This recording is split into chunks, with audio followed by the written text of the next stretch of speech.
എന്നെ വേണ്ടപ്പെട്ടവരൊക്കെ എന്നെ ഒഴിവാക്കിപ്പോയി, എന്റെ ഭാര്യ എന്നെ വിട്ടെറിഞ്ഞു പോയി, എന്റെ കുടുംബക്കാരെന്നെ ഒഴിവാക്കിപ്പോയി, എന്റെ മാതാപിതാക്കൾ എന്നെ കുറ്റപ്പെടുത്താൻ തുടങ്ങി. എന്തിന്റെ പേരിലെന്നറിയോ?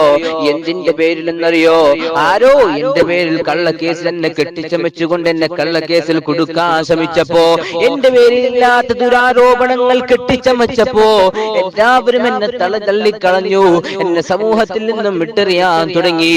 എന്നെ മഹലിൽ നിന്നും പുറത്താക്കിയപ്പോൾ ഞാൻ വല്ലാതെ മാനസികമായി തളർന്നുപോയി എന്ന് പരാതി പറയുന്ന ചെറുപ്പക്കാരോട്, എന്റെ ചെറുപ്പക്കാരാ, എന്റെ കൂടെ പടച്ചറബില്ലേ, എന്റെ കൂടെ പടച്ചറബില്ലേ, അല്ലാഹുവിന്റെ റസൂൽ സല്ലല്ലാഹു അലൈഹി വസല്ലമ തങ്ങള് ഗുഹയിൽ നിൽക്കുമ്പോൾ സിദ്ദീഖ് തങ്ങൾ ചോദിച്ചില്ല നബിയേ, അവർ താഴോട്ട് നോക്കിയാൽ നമ്മെ കാണില്ല നബിയേ എന്ന് ചോദിച്ചപ്പോ അവിടുന്ന് പറഞ്ഞല്ലോ, ലാ തഹസൻ ഇന്നല്ലാഹ മഅനാ, നീ പേടിക്കല്ലേ, നീ പേടിക്കല്ലേ, പടച്ച റബ്ബ് നമ്മുടെ കൂടെയുണ്ട്.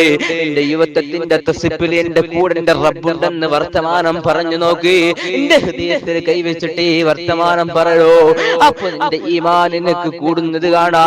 അപ്പൊ കിട്ടുന്ന ഒരു മാധുര്യമുണ്ട്, അത് വല്ലാത്ത മാധുര്യമാ.